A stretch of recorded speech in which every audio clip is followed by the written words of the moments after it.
Hey guys, it's Robin RsIslandCrafts and welcome to my craft room. This is my Whip It Wednesday video where I want to show you what I've been working on this week.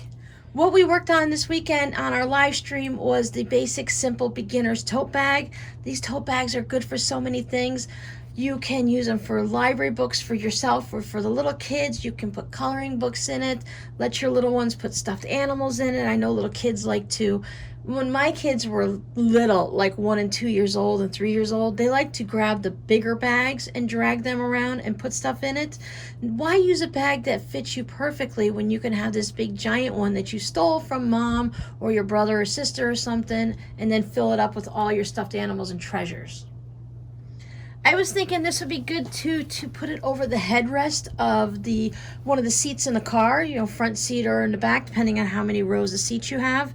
And then the kid, if you have the children behind you, they can go ahead and put things in it like some coloring books or something to read, maybe a little snack or something like that, so it contains everything in the car and it's not just laying all over and rolling around when you go around a corner.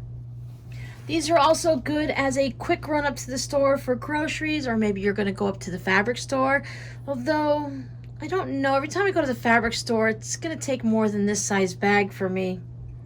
But if you're just going to run in for something quick or you're going to get some yarn or something like that, you can take this bag with you.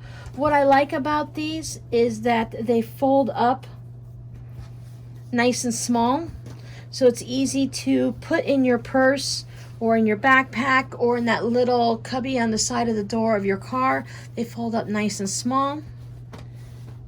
The way I sewed these, they are reversible, so I have the Dr. Seuss on the inside with the Dr. Seuss Sam I Am alphabet on the outside.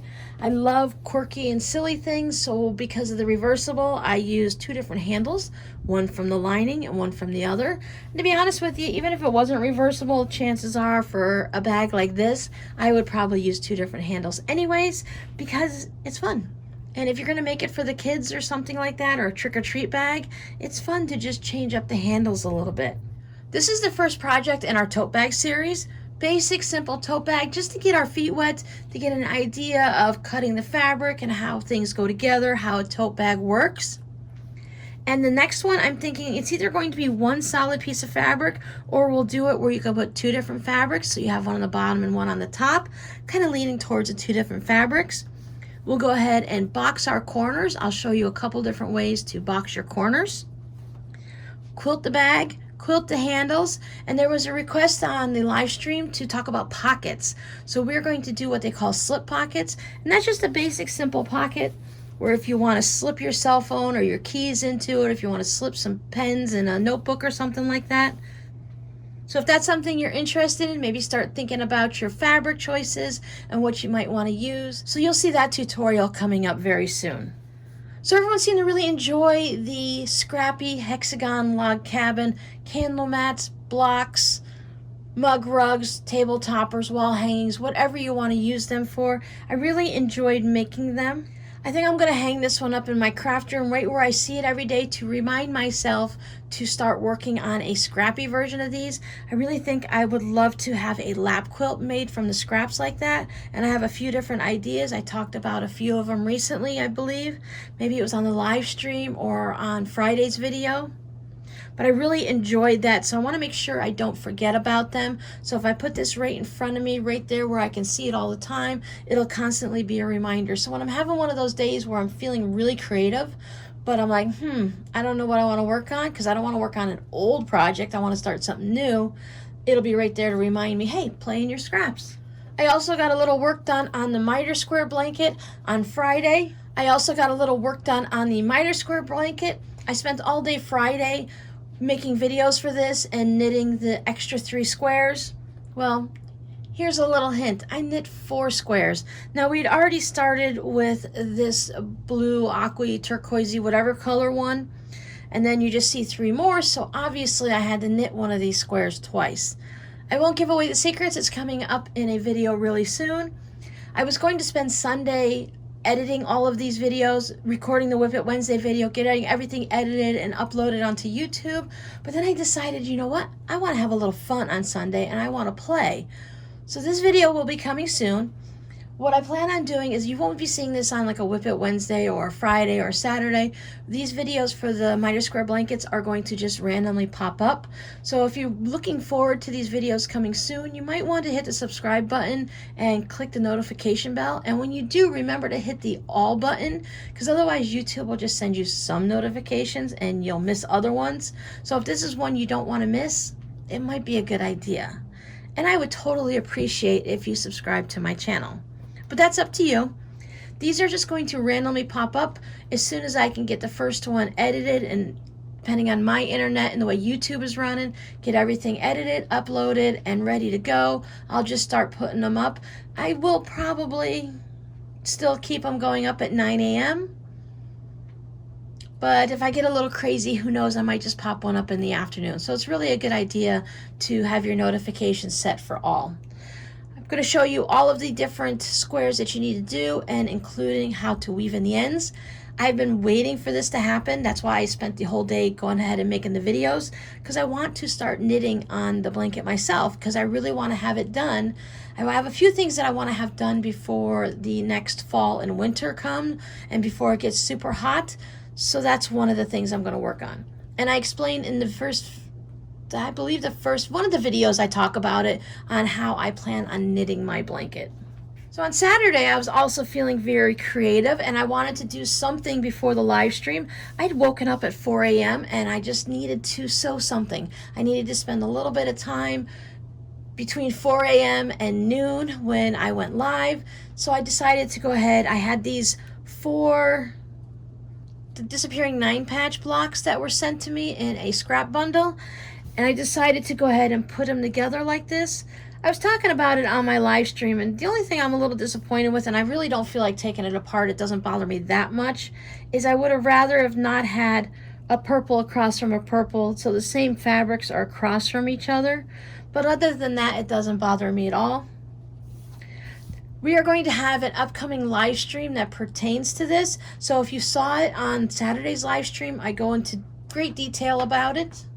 If you missed it and you're really not interested, just wait a little bit and I will have a separate video talking about what I plan on doing this and how it's going to involve all of you guys. So sewing that together was really just, I needed to fix one of the seams, and then I sewed all 4 blocks together, so that took no time at all. And I still had a few hours left over before the live stream, so I'm like, well, what can I do that's just, you know, run it through the sewing machine quick. Then I remembered my Mary Engelbright honey bun log cabin kitchen curtain project. How's that for a long name? Now some of these were done. I think I put 2 rounds. I put 2 logs, I should say, not complete rounds. So these aren't actually square, and none of them are really, they're not all the same size. But I did put 2 logs on them. For instance, I put this blue musical one on, and then this kind of reminds me of like Mario the Fire Flower or something like that from Mario Brothers. It's just crazy. But I put these 2 on. So I did it in a variety of ones, and I just have a whole bunch of them here. I want to build them out as much as I can. I need to see where I'm at there, but I want to go ahead and use these up and build them up. I think just this one last round is going to be as much as I can do.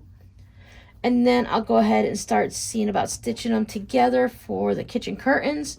I did do them in groups before, so there are a whole bunch with the white right there. And then, you know, you got a whole bunch with the yellow I just added, because I just put the square. All I was doing is I was taking the honey bun strip. I talked about this in my previous video when I was actually doing these on a live stream, is this was all sewn together. I was going to make a strip quilt, but I didn't know back then that you had to alternate where you started on each strip. So mine kind of started going like this after I sewed the whole honey bun together. So I took all of these apart. They still have all of the threads in them. Anyway, I would put this up to the sewing machine, then I would just go ahead and put the strip on it, and I would sew it. And if I had enough room, I'd put another square on it and then just keep sewing it. And then once they're all done, I'll trim them up to the proper size that'll work for all of them. And if not, if they end up being weird sizes, I'm just going to go ahead. Maybe this one row, they're all 5.5-inch squares. Maybe this row, they ended up being 5.5 by 6.5-inch rectangles. So that's going to be fine. And then this row, I won't care if it all goes together that way, because when you're working with log cabins and they're crazy like this, so if you have this one here, so right now they're matching up, that's fine, but I don't really care if it's going to be a little off like that, if some of them are shorter and longer. There we go, there's a shorter one. So I'll definitely be putting an extra log on that side just to make sure they all come up to size. I'll go through and I'll look at each one and determine what it needs to get it to the biggest size, and then they'll become curtains. Well, at least they'll become the front of curtains, because just like my crumb curtains that I'm looking at over there, they're still just curtain. They're just the front part of it, like a quilt top hanging from little clips from a curtain rod. There's no backing on it or anything like that. I did buy a large roll of backing from Joann's so that I can put it on all of these curtains. So I'm pretty sure that once this one's done and I'm ready to turn it into a curtain, I'll go ahead and take care of my crumb one at the same time. So then the other thing that I was working on this week is I had this charm pack from Marcus Fabrics. I love the name of this. It's called Aunt Grace's Flower Pots. Basically, it's the 30s reproduction fabrics. Now you guys know I like bright and bold, but I also like pastels, and I love the 30s reproduction fabrics. What I'm not a fan of is I don't like the browns, and I don't like these yellow browns.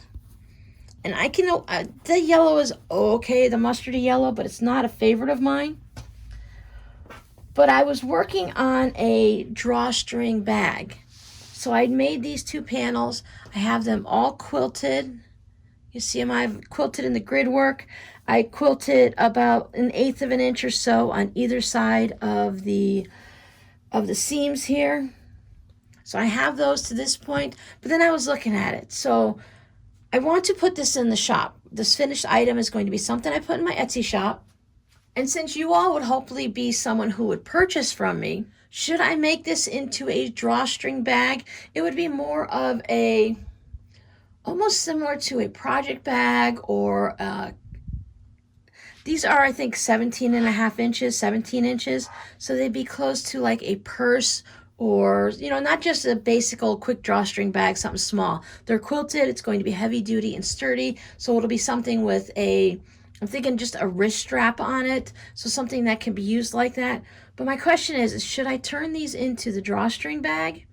Or, once I had these panels done, I thought these would make great pillow covers. One drawstring bag or 2 pillow covers. Let me know down in the comments what you think I should make. When you look at these, do you think drawstring bag or do you think pillow covers? So what these are is, I took all those charm squares and I cut them all into 2.5-inch squares. So what, you get 4 of them for each charm square? So I did all that, I put them all on there. They're just randomly put down, that something that looked kind of pleasing. I've noticed with the 30s fabric that it really doesn't matter your layout, that if you just put them down, they all look good. These red are a little bit darker. These little flowery starburst things are a little bit darker than some of the other fabrics, but they still all seem to blend. See, the red pop out a little bit, but that's just what my eye catches. I do love the purple, so I do see some of those. So I really like that. Just, I'm not sure. I'm really torn. Now what I was thinking about is I have some 30s repo fabric fat quarters. So I was thinking that I would border it out so that it's an 18-inch pillow versus cutting it back to a 16-inch pillow. Let me see where we're at here. Oh yeah, so it started because I was just laying them out next to each other. This actually, it's not 17, it's 14.5 inches by, yeah, 14.5 inches. So I don't know where I came up with the 17 inches. I think I forgot to account for the seam allowances. Oh, maybe 7 across, that's where the 17 come from. Whatever. I would build them up to either a 16-inch pillow or an 18-inch pillow at this point. I would make 2 and then use some type of a fun fabric on the back.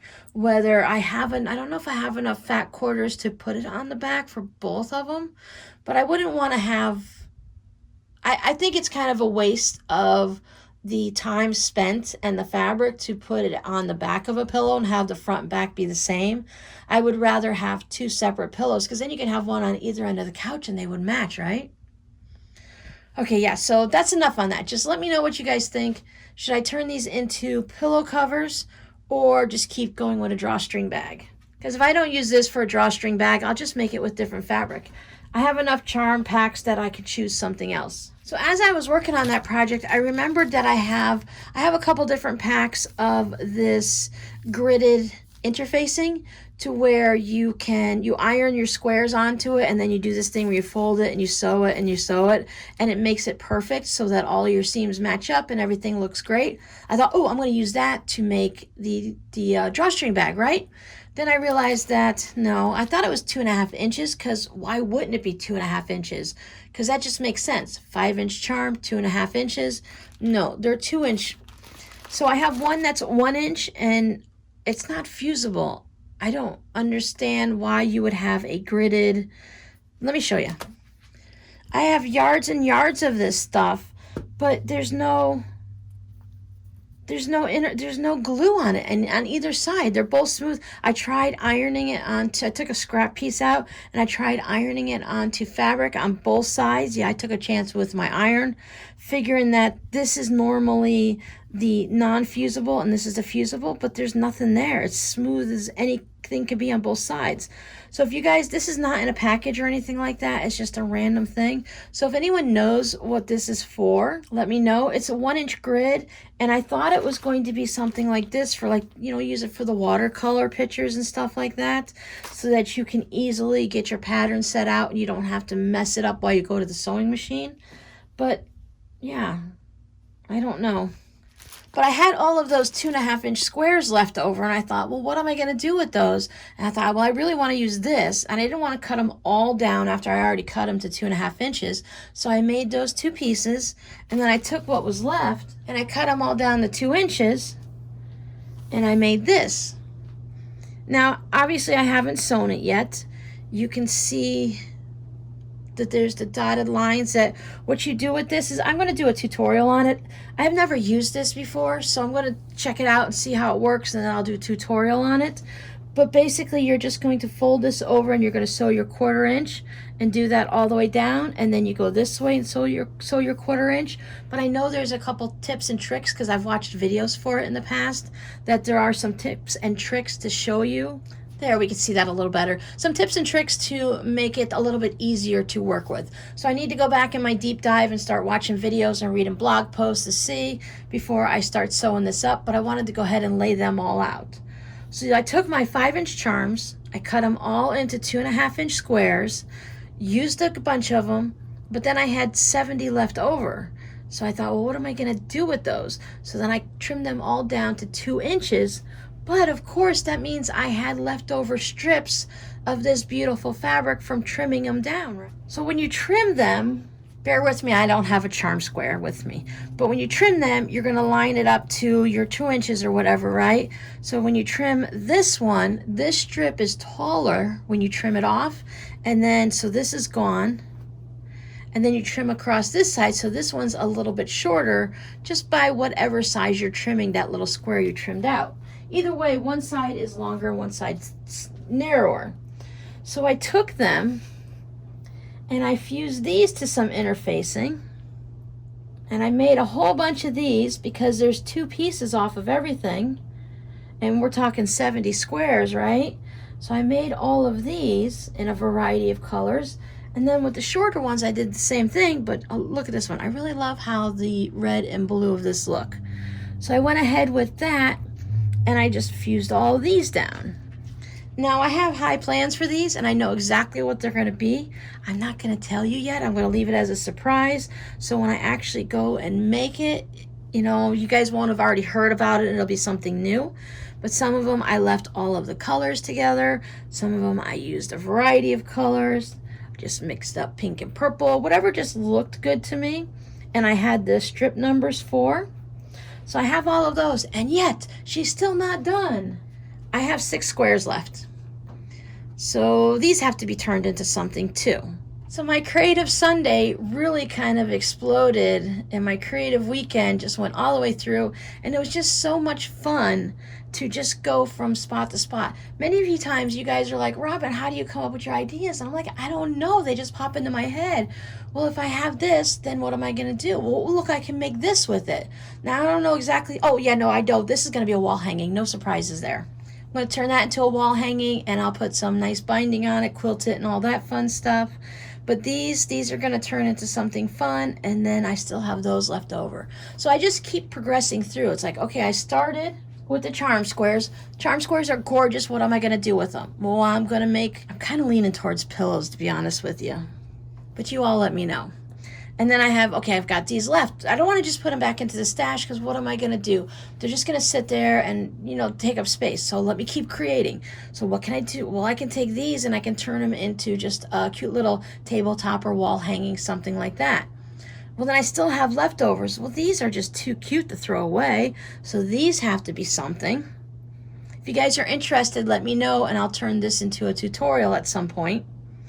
So I just keep going. I have the longer strips and the smaller strips, so they all going to be it's going to be about the same project, just a little bit different. And then I still have these left over. So this is one of those things where you want to use everything up from start to finish, so you just keep going. You've seen videos, you've seen things on Pinterest and on Instagram, Pinterest and Instagram, and you've seen them on blog posts. You've gone to the store, quilt shops, you've seen things. So these ideas are there in the back of your head. You just have to let them come out, and you have to be able to relax and let that creativity flow through. Use what you have. Some of these packages of things that have been around for years, I pick up things even though I don't know what they are and I don't know how to use them. But if I find them at a thrift store, or I find them in a bundle on eBay or something, back when I was an eBay crazy person, I would just buy these things, and I knew eventually, buy them now when you can get them really cheap, and then when you're ready for them and you're capable of using them, or you have time for them, you can go ahead and create something. So that's what I do. I stock up on supplies, and I stock up on certain things, and then when I have a moment of inspiration, then I can just use it. So that's what I've been working on this week. What have you guys been working on? Do you find that you get these spurts of creative energy? Do you get inspired by things? Can just looking at this fun fabric make you go, oh, I want to make this? Or do you have to, is this what I was curious, like, I think we're all like two different types. Or well, more than that, of course. There's the type that has a quilt pattern, and then they get the fabric to go with it. And then there's the type that has the fabric and they find a project or a quilt pattern to go with it. I'm usually having to do it from the fabric and find a project that'll work, because most of the time if I just have a quilt pattern, then I have to go buy fabric, because I never have the quantities or the cohesiveness of colors and stuff to work on that project, which is why I do a lot of scrappy stuff, because scrappy just works. So I'm the type that has the fabric, and then I find a project to go with it. Same thing with yarn. I have the yarn, I find a project. That's where having even a small stash is helpful, but having scraps, if you have scraps, you can really just make anything you want. You just might have to let go of a few things along the way. Which leads me to our code word, and I think our code word for today has got to be creativity. So where do you find your creativity? I find mine in the scrap bin. So thanks for hanging out with me, and I'll see you guys next time. Bye.